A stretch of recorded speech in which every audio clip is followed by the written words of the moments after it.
Praise the Lord. सबको जय मसीह की। आप सब कैसे हैं? मेरा विश्वास है आप सब प्रभु यीशु मसीह में आनंदित होंगे, सुरक्षित होंगे। मेरे प्यारे मसीह विश्वासी भाई बहनों, आज का वचन लिया गया है रोमियो अध्याय 8, जिसका टाइटल है भविष्य में प्रकट होने वाली महिमा। उसका हम 18वां वचन पढ़ते हैं। हालेलुया। लिखा है, क्योंकि मैं समझता हूँ कि इस समय के दुख और कलेश उस समय के सामने जो हम पर प्रकट होने वाले हैं कुछ भी नहीं। यहाँ वचन में लिखा है मेरे प्यारे मसीह भाई बहनों, क्योंकि मैं समझता हूँ कि इस समय के दुख और कलेश जो इस समय आज हमें दुख और कलेश होते हैं, उस समय उस महिमा के सामने जो हम पर प्रकट होने वाली है कुछ भी नहीं है। क्योंकि सृष्टि बड़ी आशा भरी दृष्टि से परमेश्वर के पुत्रों के प्रकट होने की बाट जो रही है। हालेलुया। मेरे प्यारे मसीह भाई बहनों, वचन में लिखा है, क्योंकि सृष्टि बड़ी आशा भरी दृष्टि से परमेश्वर के पुत्रों की बाट जो रही है। वो कौन से परमेश्वर के पुत्र हैं मेरे प्यारे मसीह भाई बहनों? वो आप हैं।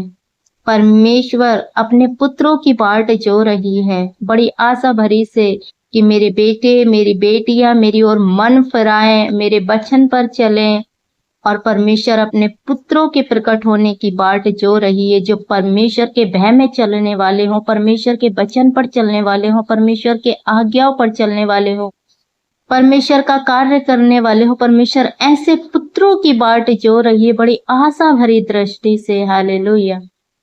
क्योंकि सृष्टि अपनी इच्छा से नहीं पर अधीन करने वाले की ओर से व्यर्थता के अधीन इस आशा से की गई कि सृष्टि भी आप ही विनाश के दासत्व से छुटकारा पाकर परमेश्वर की संतानों की महिमा की स्वतंत्रता प्राप्त करेगी। हालेलुया।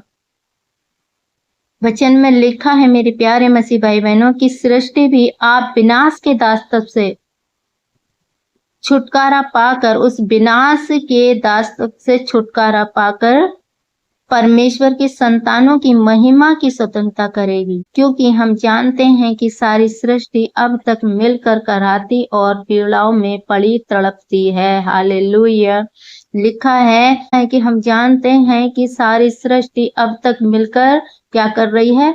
कराहती हुई पीड़ाओं में पड़ी तड़प रही है। और केवल वही नहीं, हम भी जिनके पास आत्मा का पहला फल है, आप ही अपने में कराते हैं और ले पालक होने के अर्थात अपनी देह के छुटकारे की बाट जोते हैं। कि हम क्या करते हैं? कि हम अपनी देह के छुटकारे की बाट जोते हैं। किस चीज से? उन परेशानियों से, उन अंधकार की शक्तियों से अपनी देह के छुटकारे की बाट जोते हैं। हालेलुया। इस आशा के द्वारा हमारा उद्धार हुआ है। परंतु जिस वस्तु की आशा की जाती है अब वह देखने में आए तो फिर आशा कहाँ रही? क्योंकि जिस वस्तु को कोई देख रहा है उसकी आशा का क्या करेगा? आमीन। लिखा है कि इस आशा के द्वारा हमारा उद्धार हुआ है। किस आशा के द्वारा? एक विश्वास के द्वारा, कि हमें एक विश्वास है।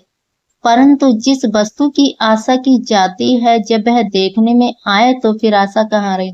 और जिस आशा का हम विश्वास करते हैं, जिस वस्तु पर हम आशा लगाते हैं और वो हमें देखने में मिल जाए तो हमारी आशा नहीं रही। हम किस चीज की आशा करते हैं?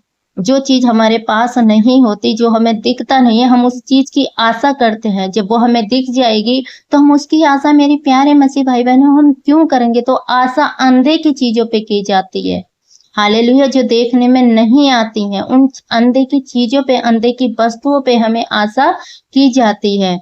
जब वह देखने में आए तो फिर आशा कहाँ रही? और वही चीजें हमें देखने में आ जाती हैं तो हमारी आशा कहाँ रही? क्योंकि जिस वस्तु को कोई देख रहा है उसकी आशा क्या करेगा? और जो वस्तुएं हमें दिखने में क्या देख रही हैं और हमें कुछ चीजें चाहिए और वो हमें दिख रही हैं तो हम उसकी आशा नहीं करेंगे। आशा उन्हीं चीजों की जाती है जो हमें दिखती नहीं है। परंतु जिसको हम नहीं देखते, यदि उसकी आशा रखते हैं तो धीरज से उसकी बाट जोते भी हैं। हालेलुया। परंतु जिस वस्तु को हम नहीं देखते मेरे प्यारे भाई बहनों, और उसकी हम आशा करते हैं और हमें नहीं मिलती है, तो हम धीरे धीरे धीरे उसकी बाट जोते रहते हैं। इसी रीति से आत्मा भी हमारी दुर्बलताओं में सहायता करता है, क्योंकि हम नहीं जानते कि प्रार्थना किस रीति से करना चाहिए, परंतु आत्मा आप ही ऐसी आए भर भर कर जो व्यान से बाहर है हमारे लिए विनती करता है। हालेलुया। वचन में लिखा है कि इसी रीति से पवित्र आत्मा भी है। पवित्र आत्मा जब हम दुर्बल होते हैं, हम परेशानियों में होते हैं, हमें समझ में नहीं आता हमें क्या करना चाहिए, तो उस समय हमारे अंदर क्या करता है, पवित्र आत्मा हमारे दुर्बलताओं में, हम जब कमजोर पड़ जाते हैं, दुर्बल पड़ जाते हैं, लाचार हो जाते हैं, तो हमें सहायता करता है, हमें बल देता है, क्योंकि हम नहीं जानते कि प्रार्थना किस रीति से करना चाहिए। और जब हम टूट जाते हैं, हमें कुछ समझ में नहीं आता, हमें पता भी नहीं लगता कि प्रार्थना किस रीति से करना चाहिए, परंतु आत्मा आप ही ऐसी आए भर भर कर जब हम रोते हैं, रो रो कर हम प्रार्थना करते हैं, तो हमें नहीं समझ में आता। उस समय मेरे प्यारे मसीह भाई बहनों, वो पवित्र आत्मा ही है जो आपके अंदर रो रो कर आए हैं, भर भर कर बयान से बाहर होकर परमेश्वर से विनती करता है। और मनों को जांचने वाला जानता है कि आत्मा की मनसा क्या है, क्योंकि वह पवित्र लोगों के लिए परमेश्वर की इच्छा के अनुसार विनती करता है। आमीन। लिखा है, और मनों को जांचने वाला जानता है। कौन है मनों को जांचने वाला? यहोवा परमेश्वर।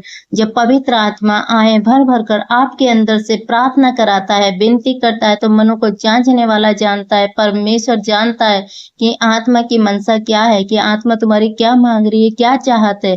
तो मनों को जांचने वाला परमेश्वर जानता है, क्योंकि वह पवित्र लोगों के लिए परमेश्वर की इच्छा के अनुसार विनती कराता है, कि आप उन पवित्र लोगों के लिए जो परमेश्वर के दास है, दासियां और भी ऐसे जन हैं जिनको जरूरत होती है प्रार्थना की। आपको समझ में नहीं आता कभी कभी आप किसके लिए प्रार्थना कर रहे हैं, लेकिन कभी कभी ऐसा होता है आपकी समझ से बाहर होती है और आप नहीं जानते कि किस लोगों के लिए परमेश्वर आपसे विनती कराता है। तो आप परमेश्वर अपने लोगों के लिए, पवित्र लोगों के लिए आपसे विनती प्रार्थना कराता है।